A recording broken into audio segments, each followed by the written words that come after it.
하게 되어 있습니다. 그래서 대단히 죄송합니다. 제가 이 뭐 역사 쪽을 전공한 사람도 아니기 때문에 좋은 이렇게 막 코멘트를 해드려야 되는 점에 대해서 죄송스럽게 말씀을 드리고요. 이건 보고서기 때문에 이게 참 이 보고서를 읽고 이렇게 코멘트 한다는 게 상당히 이게 좀 이렇게 그렇습니다요.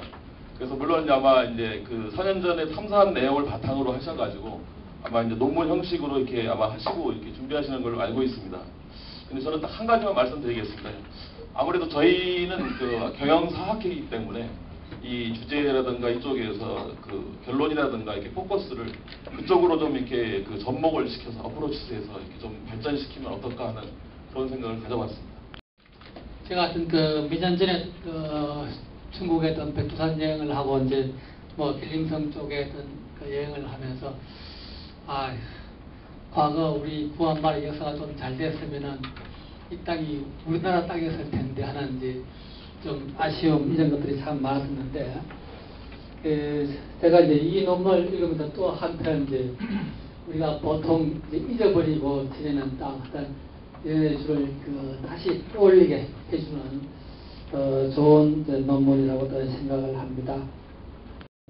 할 수 있는 것은 대부분의 사람들이 별로 이제 좀 관심을 안 가지고 좀 연구가 소홀했던 이 이제 연애주에 대해서 좀 관심을 가지고 어떤 논문을 썼다는 데 어떤 좋은 의의가 있다고 생각합니다. 발표할 그 논문은 러시아에 대한 우리 역사적인 어떤 한국과의 관계와 또 이것이 우리나라 영토 문제하고 어떻게 연관이 있는지에 대해서 좀 이렇게 고찰을 해봤습니다.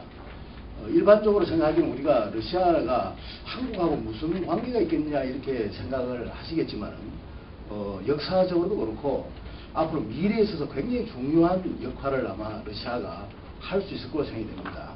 제 생각으로 앞으로 한 10년 뒤에는 아마 지금보다 훨씬 더 중요한 문제가 아마 제기될 것으로 이렇게 생각이 됩니다.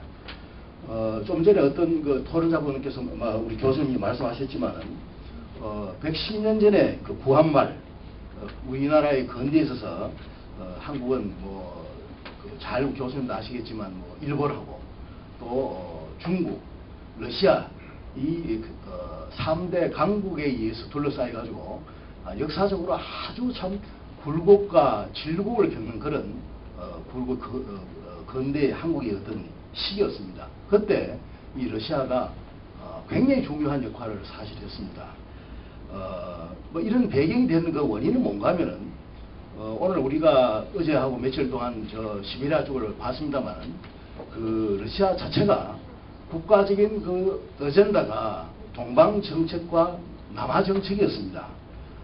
그 원인은 여러 가지로 우리가 볼 수 있겠습니다만 지금 우리가 여름에 와서 그렇지 겨울에 오면 저 시베리아 쪽으로 사실을 갈 수가 없습니다. 그래서 동진 정책이라는 것은 결국은 새로운 부동항을 얻기 위한 하나의 정책이었고 청나라로 봐서는 천추의 한이 됩니다. 지금 왜냐하면 청나라는 지금 중국은 동쪽으로 갈 수가 없습니다. 지금 우리가 이야기하는 동해 그 위에 타타르해 그 어떤 데도 긴 해안선이 있습니다만 중국은 그게 할 수가 없어요. 우리가 생각하기로 중국이 북한한테 어떠냐 이런 이야기를 합니다만 북한이 중국한테 길을 열어준 겁니다.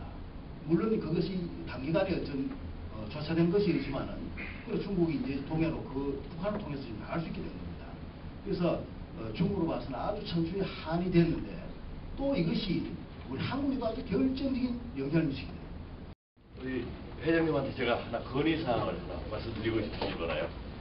저도 이 역사 부분에 대해서 전공자는 아니고 관심은 많이 가지고 있고 특히 제도 발전에 대한 여러 가지 이제 글도 쓰고 해보았습니다만 항상 우리 경영기 사학회 와가지고 느꼈던 것은 저겁니다.